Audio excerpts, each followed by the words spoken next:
Hello बच्चों, स्वागत है आप लोग के अपने परिवार सक्सेस फॉर यू में। मेरा नाम है योगेंद्र। आप सभी का स्वागत करता हूं फिर से। और मैं आपके लिए लेकर आ गया हूं वीवीयू।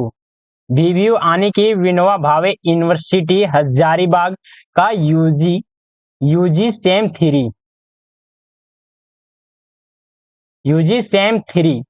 थ्री का मेजर पेपर जो कि आता है ज्योग्राफी।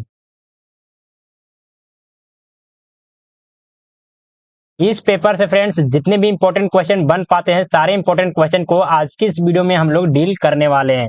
तो वीडियो को आप अंत तक जरूर देखें। सारे के सारे इंपॉर्टेंट क्वेश्चन करवाए जा रहे हैं इस चैनल के माध्यम से। करीब 3-4 लेक्चर पहले ही हो चुके हैं, तो उसे भी जाकर देख लीजिएगा। बहुत ही लिमिटेड आपका तैयारी में बहुत ही लिमिटेड क्वेश्चन में एक बेहतर तैयारी आपका हो जाएगा।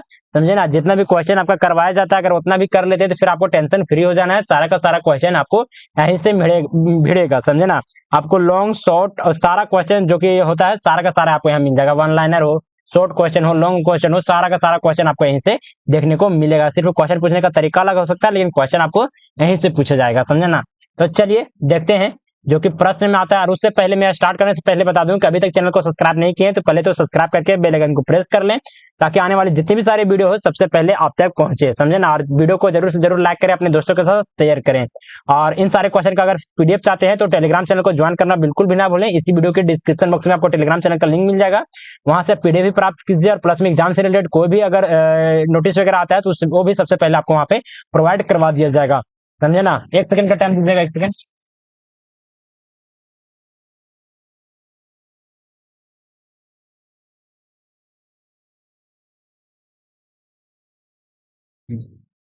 तो चलिए स्टार्ट करते हैं। Question number 1। क्वेश्चन में देखिए क्या दिया हुआ है।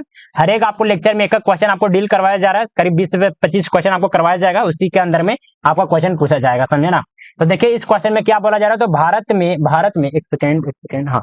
भारत में हरित क्रांति के प्रभावों की समीक्षा कीजिए। अब देखिए यहाँ पे पूछने का बहुत तरीका क्वेश्चन यहाँ पे बन सकता है। जैसे कि यहाँ पे बोल सकता था कि हरित क्रांति के सकारात्मक सकारात्मक प्रभाव और नकारात्मक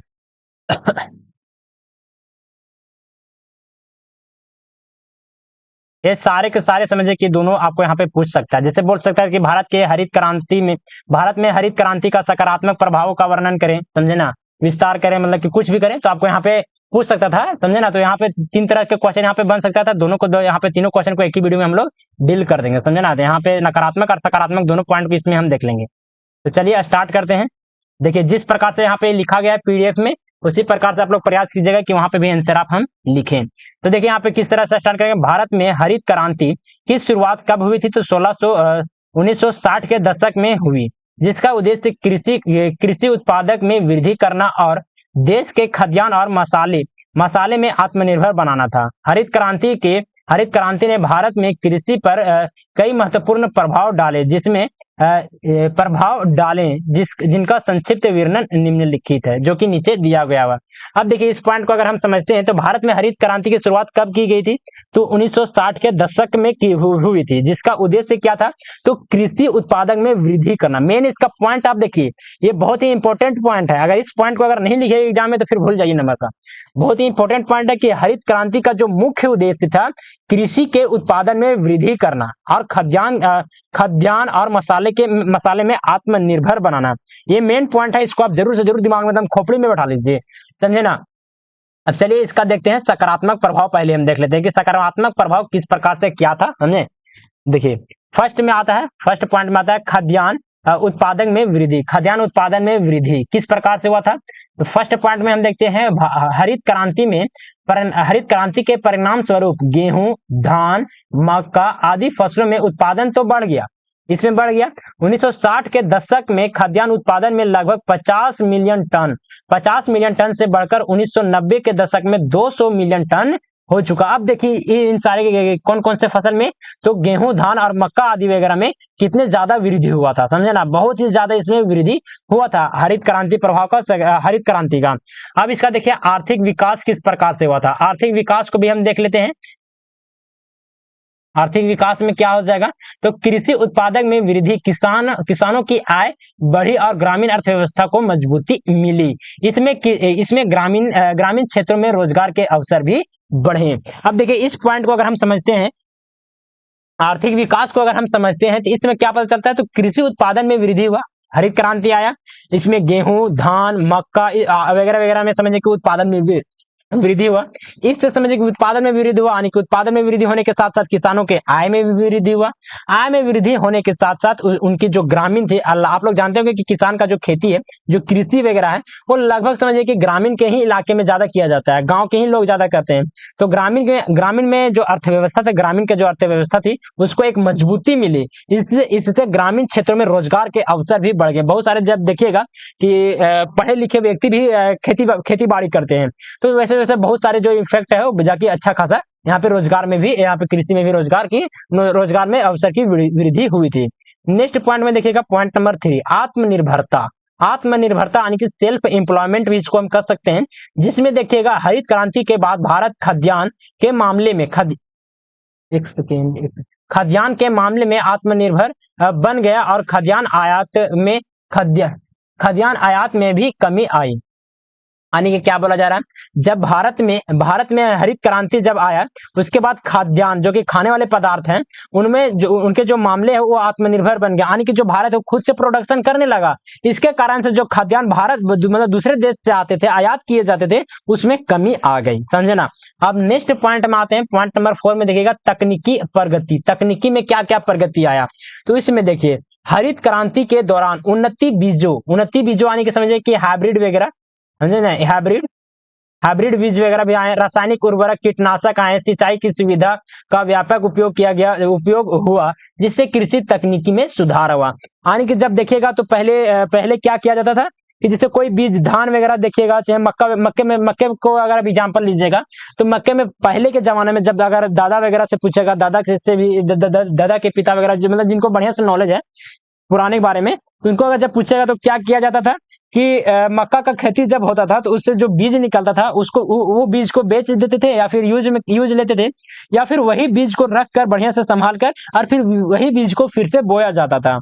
वो पहले के सिस्टम में था। लेकिन अब क्या किया गया, तो उन्नति बीज यानी कि उसमें हाइब्रिड बीज ले आया गया, प्लस में उर्वरक यानी कि खाद का अच्छे खाद का प्रयोग किया जाने लगा। उसके बाद कीटनाशक यानी कि कीटनाशकों का उपयोग किया जाने लगा। कीटनाशक कहने का मतलब है, जब देखिएगा बहुत सारे दवा वगैरह देना पड़ता है, छिड़काव किया जाने पड़ता है, बहुत सारे कीट वगैरह लग जाते हैं, समझे ना। कीट वगैरह लग जाने के बाद समझिए कि फसल को नष्ट कर देता है, तो कीटनाशक को देकर उसको खत्म किया जाता है। और सिंचाई की सुविधा में भी व्यापक उपयोग हुआ, यानी कि सिंचाई सुविधा में भी व्यापक उपयोग इसलिए हुआ क्योंकि समझिए बहुत सारे कुआं वगैरह, नलकूप, हैंडपंप वगैरह बहुत सारे उसमें फिर लगाए गए थे, जिससे कृषि के तकनीकी में सुधार हुआ। अब नेक्स्ट पॉइंट में देखिए, पॉइंट नंबर 5 में देखिएगा सिंचाई सुविधाओं का एक सेकेंड, सिंचाई सुविधाओं में सुधार। बड़े पैमाने पर सिंचाई परियोजना का विकास हुआ। मैं पिछले पॉइंट में बताया था कि बड़े पैमाने पर सिंचाई सुविधा परियोजनाओं का विकास हुआ, जैसे कि नहर बनाए गए, ट्यूबवेल बनाए गए, यानी कि समझिए कि कुआं बनाए गए, जलाशय बनाए गए, डोभा वगैरह इसको भी बोल सकते हैं, का निर्माण किया गया, जिससे सूखे और यह निश्चित वर्षा समय में भी समाधान किया जा सके। जैसे क्या होता था कि पहले के लोग समझे कि बारिश पर ही निर्भर टिके हुए रहते थे कि बारिश होगा तो फिर फसल होगा तो फिर खाना खाएंगे, मतलब समझे पहले बहुत ज्यादा अकाल पड़ता था। तो फिर क्या किया जाने लगा, सरकार के द्वारा अच्छे योजनाएं आने लगे बड़े बड़े पैमाने पर, तो उसके माध्यम से नहर बनाए लगने लगे, ट्यूबवेल यानी कि समझे कि कुआं बनाए गए, जलाशय बनाए गए, डोभा वगैरह भी हाल फिलहाल में आप देखिएगा, डोभा वगैरह भी बनाए गए बहुत जगह पर। इसके कारण से समझिए जो बरसात का पानी आता है उसमें जाके स्टोर होता है, समझे ना। तालाब वगैरह भी बनाए गए, उसमें जाके स्टॉप होता है, रुकता है, वहां का जो अगल बगल का जो जल स्तर है वो भी उसमें भी वृद्धि होता है। और दूसरा बात है कि उससे सिंचाई कर फिर से सब्जी वगैरह, धान वगैरह का भी देखिएगा, बहुत सारे भी देखिएगा गांव में, तो करीब 2-3 साल से मतलब 2 साल से लगभग अच्छा से बारिश भी नहीं हो रहा है, लेकिन उसके बाद भी देखिएगा कि बहुत सारे किसान हैं जो कि धान का खेती कर पा रहे हैं। लेकिन आप देखिएगा कि धान की खेती में बहुत ही ज्यादा पानी की आवश्यकता होती है, इन वर्षा ना होने के बावजूद भी धान का खेती कर पा रहे हैं। कैसे कर पा रहे हैं, तो उसमें सिंचाई परियोजना का विकास हुआ है। आप देखिएगा कि जगह मतलब कि थोड़ा मोड़ा भी मतलब लंबा चौड़ा में अगर किसी का जमीन है तो समझिए कि एक उसका पर्सनल कुआं पे है, नहर है, ट्यूब है, प्लस में बड़ा बड़ा डीप बोरिंग वगैरह करा करा के समझे कि मतलब कि A to Z नीचे से पानी निकालकर उसका फसल को दिया जाता है और उससे उत्पादन किया जाता है। समझा ना? तो इस प्रकार से सिंचाई की सुविधा में भी सुधार लाया गया।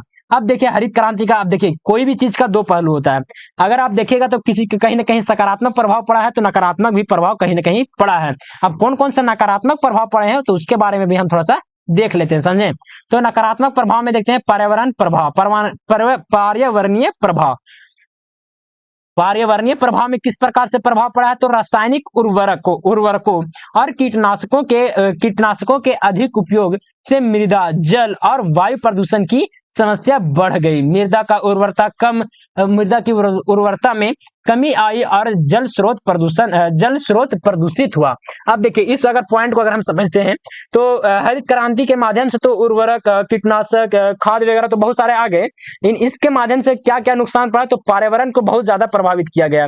पर्यावरण में किस प्रकार से प्रभावित किया गया कि जब देखिएगा कि कोई बंजर भूमि में भी समझिए कि अगर फसल लगाता है तो उर्वरक देके, कीटनाशक देके, मतलब बहुत ज्यादा उसमें दे दिया जाता है, अधिक मात्रा में जितना प्रयोग किया जाना चाहिए उससे भी अधिक मात्रा में देकर उसमें उपजाऊ किया जाता था। उपजाऊ तो हो जाता है, समझिए जो फसल उपज हुआ है वो भी समझिए कहीं ना कहीं समझिए कि शरीर पर बहुत ज्यादा इम्पैक्ट करता है जो भी खाएगा उस फसल को। और दूसरा बात है कि जो जमीन पर वो फसल में जमीन में जो कीटनाशक वगैरह, उर्वरक वगैरह, रासायनिक उर्वरक वगैरह छिड़काव किए गए, वो समझिए कि बहुत ही ज्यादा जो मिट्टी है उसको मुएथी कर देता है, क्या कहते हैं, टैंट कर देता है। टैंट करने का मतलब है कि दरार उसमें मतलब कि टैंट हो जाता है, वो बढ़िया से फूटेगा नहीं। और पहले उपजाऊ किस प्रकार से होता था कि गोबर डाला जाता था, मतलब कि समझिए कि बहुत सारे उर्वरक चीज में, मतलब अभी रासायनिक उर्वरकों का प्रयोग किया जाता है, उस टाइम कृत्रिम उर्वरक का प्रयोग किया जाता था। जैसे में गोबर हो गया, प्लस में बहुत सारे वैसे वैसे एथी थे, जैसे मुर्गी का गोबर हो गया, प्लस में गाय का गोबर हो गया, बहुत सारे अलग अलग तरह तरह का प्रयोग किया जाता है, समझे ना? तो उन सारे गोबर का प्रयोग कर कर उत्पादन किया जाता था। लेकिन उत्पादन तो उसमें होता था, लेकिन अभी की अपेक्षा रासायनिक उर्वरक की अपेक्षा उस टाइम कम होता था। इस कारण से रासायनिक उर्वरक एकदम भर भर कर, कीटनाशक एकदम थोड़ा सा भी कहीं समझे कि कीट वगैरह लग गया तो एकदम कीटनाशक एकदम समझे कि हफ्ता में समझे 3 से 4 बार एकदम दे देकर उपजाऊ बढ़ा दिया जाता है, लेकिन समझिए कि एक जहर पैदा होता है, विष पैदा होता है, समझे ना? तो थोड़ा सा इस प्रकार से भी पर्यावरण को प्रभाव किया गया। अब नेक्स्ट पॉइंट में आता है संसाधनों का विषमता। इसमें देखेंगे क्या बोला जा रहा है, तो हरित क्रांति का लाभ मुख्य रूप से उन क्षेत्रों और किसानों को मिला जहां सिंचाई सुविधा और संसाधन उपलब्ध थे। इससे क्षेत्रीय और सामाजिक विषमता बढ़ी है। अब देखिए संसाधनों की विषमता कहने का मतलब है कि जहां पे देखिए कि नजदीक शहर पड़ता है, सिटी वगैरह नजदीक पड़ता है जिस गांव से, वहां पे तो तकनीक वगैरह पहुंच गए, लेकिन जो दूर पड़ता है, करीब ज्यादा दूर पड़ जाता है, वहां पे समझिए कि शिक्षित व्यक्ति का भी अभाव था। समझिए जो शिक्षित होता है वो लगभग समझिए कि शहर में ही रहता है, ज्यादा चांस रहता है कि शहर में ही रहेगा। और जो यह शिक्षित होता है उसके पास संसाधन का उपयोग ना होना, प्लस में किस तरह से उपयोग किया जाता है वो सबका नहीं होना, प्लस में उस टाइम बहुत ज्यादा करप्ट भी होता था, सरकार करप्ट रहता था, वहाँ के प्रशासन वगैरह। तो जो भी सरकार द्वारा योजनाएं लाए जाते थे वो गरीब जनताओं के साथ नहीं पहुंच पाता था। इस कारण से संसाधनों में भी क्षमता आई कि जो नजदीकी सिटी से नजदीक पड़ते थे को गाँव, उस वहां पे तो संसाधन पर्याप्त मात्रा में पहुंच जाता था, लेकिन जो दूर में पड़ते हैं उसमें संसाधन नहीं पहुंच पाता था, समझे ना? इस कारण से भी सामाजिक विषमता में बढ़ोतरी हुई थी। चलिए नेक्स्ट पॉइंट में आते हैं, पॉइंट नंबर थ्री में आप जब देखिएगा क्या बोला जा रहा है, एक सेकेंड। हाँ, पॉइंट नंबर थ्री में देखिएगा छोटे और सीमांत किसानों की समस्या। छोटे और सीमांत किसानों की समस्या किस प्रकार से होती थी? तो हरित क्रांति के लिए आवश्यक निवेश और तकनीकी ज्ञान के अभाव, छोटे और सीमित किसान इनका लाभ नहीं उठा सके, जिससे उसकी स्थिति भी खराब हो गई, समझे ना? और समझे कि बदतर हो गया, बहुत ही खराब हो गया। अब देखिए इस पॉइंट को अगर हम बेहतर से समझते हैं तो छोटे किसान और सीमांत किसानों की समस्या किस प्रकार से पड़ी? जो छोटे छोटे किसान थे उनके पास समझिए कि निवेश करने के लिए कोई भी अगर एक आदमी ट्रैक्टर भी खरीदता तो समझिए कि उसमें 10 लाख रुपए लगेगा। तो छोटे छोटे किसानों के पास उतना ज्यादा पैसा नहीं होता। बड़े बड़े अगर कुआं भी खुदवाना है तो समझिए उसमें भी पैसा लगता था। मतलब ऐसे समझिए कि निवेश में भी कमी था। और दूसरा बात है कि निवेश में कमी होने के साथ साथ उसका लाभ नहीं उठा पा रहे थे। समझे ना। इसके वजह से समझिए कि जो किसान के पास थोड़ा बड़ा बजट था, उसका आर्थिक स्थिति ठीक था, तो वो सब तो इसका लाभ उठा पाए, लेकिन जो छोटे किसान थे, छोटे पैमाने पर आते थे, वो सब इसका लाभ नहीं उठा पाए। इसके लिए उसका जो स्थिति था वो खराब हो गया। समझे ना। नेक्स्ट में आते हैं, नेक्स्ट पॉइंट में आता है मोनोकल्चर और जैव विविधता की हानि। मोनोकल्चर और जैव विविधता की हानि में देखते हैं किस प्रकार से यहाँ पे पॉइंट यहाँ पे लिखा गया। तो हरित क्रांति के दौरान विशेष रूप से गेहूं और धान की उच्चतम उत्पादकता वाले किस्मों पर तो जोर दिया गया, लेकिन मोनोकल्चर बढ़ा, एक सेकेंड, मोनोकल्चर बढ़ा और अन्य फसलों की विविधता कम कम हुई। अब देखिए, मोनोकल्चर की जैव विविधता कहने का मतलब है कि गेहूं और धान और मक्का वगैरह में तो समझिए कि इसका उत्पादन में तो बढ़ोतरी हुआ, लेकिन जैसे अन्य कुछ फसल थे, दाल वगैरह का जो फसल था, उसमें इसका जो बढ़ोतरी एकदम नग्न था। मतलब कहने का मतलब है कि थोड़ा सा भी हरित क्रांति का उसमें प्रभाव नहीं पड़ा। तो इस कारण से समझिए कि फसल में भी विविधता आई। विविधता मतलब कि अंतर पाई गई कि धान वगैरह, गेहूं वगैरह तो अच्छा खासा उत्पादन हो जाता था, लेकिन चावल, दाल वगैरह जैसे बहुत सारा राहर का दाल होता है, मूंग मसूर का दाल होता है, इस सब में मतलब कि कोई प्रभाव नहीं पड़ा। इस वजह से फसल में भी विविधता पाई गई। अब चलिए नेक्स्ट में आता है जल संसाधनों का दबाव। जल संसाधनों का दबाव किस प्रकार से पड़ता है। तो हरित क्रांति के तहत फसल की सिंचाई के लिए अधिक मात्रा में जल की आवश्यकता हुई, जिससे भूजल स्तर की कमी आई और जल संकट की स्थिति उत्पन्न हुई। अब देखिए, इस पॉइंट को अगर आप बढ़िया से समझिएगा तो हरित क्रांति के तहत यानी कि हरित क्रांति के प्रभाव से तो फसल में तो उत्पादन में बढ़ोतरी हो गई, लेकिन जल की मतलब फसल में उत्पादन बढ़ोतरी हुई। फसल में उत्पादन बढ़ोतरी के मतलब है कि समझे कि इसमें जल की भी मतलब सिंचाई के लिए जल की बहुत ज्यादा आवश्यकता, अधिक मात्रा में आवश्यकता पड़ी। तो इसके कारण से बहुत सारे जगह पर देखिएगा तो कुआं खुदाई किया गया, हैंडपंप लगाया। हैंडपंप कहने का मतलब बोरवेल खोदवाया गया, डीप बोरिंग करवाया गया। तो नीचे का जो जल निकाल कर खेती तो कर लेता था आदमी, लेकिन जब दिन पर दिन आदमी समझे बड़े बड़े तालाब वगैरह नहीं बनता था, नदी के माध्यम से समझे कि जितना भी वर्षा का जल है वो समुद्र में जाके मिल जाता था, और जो भूमिगत जल था वो हैंडपंप और कुआं के माध्यम से बाहर निकाल दिया जाता था। तो उसमें समझिए कि जल स्तर में बहुत ही ज्यादा गिरावट आया। इसके कारण से मतलब समझिए कि जल संकट पर भी स्थिति अभी बहुत सारे शहर में देखिएगा ना, तो लगभग 1 2 3 4 किलोमीटर के अंदर में मतलब समझिए बहुत ही बड़े पैमाने पर एकदम कितना भी बोरिंग करवा लीजिए, लेकिन एक बूंद भी पानी नहीं निकलता। आदमी 500 1000 फीट तक जहां तक करा लेता है, लेकिन पानी नहीं निकलता है। तो ये भी इसका नेगेटिव प्रभाव था, समझे ना। अब चलिए थोड़ा सा इसका निष्कर्ष देख लेते हैं, क्योंकि निष्कर्ष बहुत ही इंपॉर्टेंट बन जाता है, समझे ना। निष्कर्ष नहीं लिखेगा सब्जेक्टिव क्वेश्चन में तो समझे कि नंबर बहुत ज्यादा कट जाता है। निष्कर्ष हम लिखेंगे मतलब बहुत ही कम लिखना है, लेकिन निष्कर्ष लिखना अत्यंत आवश्यक है। निष्कर्ष आप जरूर से जरूर लिखने का प्रयास कीजिएगा। अब इसमें देखिए निष्कर्ष में किस प्रकार से हम लिखेंगे। तो हरित क्रांति ने भारत के खाद्यान्न उत्पादन क्षमता को बढ़ाकर देश के खाद्यान्न सुरक्षा की दिशा में महत्वपूर्ण कदम बढ़ाने में मदद की। लेकिन कुछ भी लिख सकते हैं, लेकिन इसके साथ साथ पर्यावरण सामाजिक चुनौतियां में उत्पन्न हुई। इन चुनौतियों को ध्यान रखते हुए सतत कृषि प्रथाओं और समावेशी नीतियों को अपनाने की आवश्यकता है, ताकि हरित क्रांति के लाभ सभी किसान और क्षेत्र तक पहुंच सके, ताकि और प्राकृतिक संसाधनों का संरक्षण भी हो सके। चलिए, तो ये पॉइंट को भी लिख लीजिएगा। मैं विश्वास करता हूं कि आपको यह क्वेश्चन बहुत ही अच्छे तरीके से समझ में आ गया होगा। अगर नहीं भी समझ में आया होगा तो फिर से दोबारा वीडियो देख लीजिएगा। आपको मैं गारंटी देता हूं कि समझ में आपको गारंटी एक आ जाएगा। अगर हम बढ़िया से समझाने का और प्रयास करें ना कि इसको एकदम बढ़िया मतलब खुलकर समझाएं, तो समझिए कि ये वीडियो भी करीब ज्यादा बनेगा तो 20 से 25 मिनट का वीडियो बना होगा, लेकिन अगर इसको बढ़िया से समझाते हुए चले तो समझिए कि 1 घंटा पार चल जाएगा। तो थोड़ा सा लिमिटेड समय में आपको समझाने का प्रयास किए हैं। अगर थोड़ा मोड़ा भी अगर एक्स्ट्रा नॉलेज अगर पहले से भी होगा ना, तो एकदम गारंटी है, मैं लिखित दे रहा हूं ना कि आपको एक बार में आपको ये वीडियो समझ में आ जाएगा। समझे ना। आप एक बार देख लीजिएगा, एक बार आप रिवीजन कर लीजिएगा पीडीएफ के माध्यम से। पीडीएफ आपको डिस्क्रिप्शन बॉक्स में लिंक मिल जाएगा उसका, टेलीग्राम चैनल का, तो वहां से क्लिक कर टेलीग्राम चैनल को ज्वाइन कीजिए, पीडीएफ प्राप्त कीजिए और रिवीजन कीजिए, और एग्जाम में जाकर फोड़ कराइए, पेपर को एकदम फोड़ कराइए। एकदम गारंटी है कि क्वेश्चन इससे बाहर आपको ना पूछा जाएगा। इससे बाहर करने का मतलब कि सिर्फ इस वीडियो से नहीं, जितना भी लेक्चर करवाया जाता है मेजर पेपर ज्योग्राफी का, सारा लेक्चर एटलीस्ट देखना पड़ेगा। 20 से 25 लेक्चर आपका है, सारा का सारा देख लीजिए, आपका कंप्लीट तैयारी हो जाएगा उतने में। Thank you for watching this video. जय हिंद, जय भारत।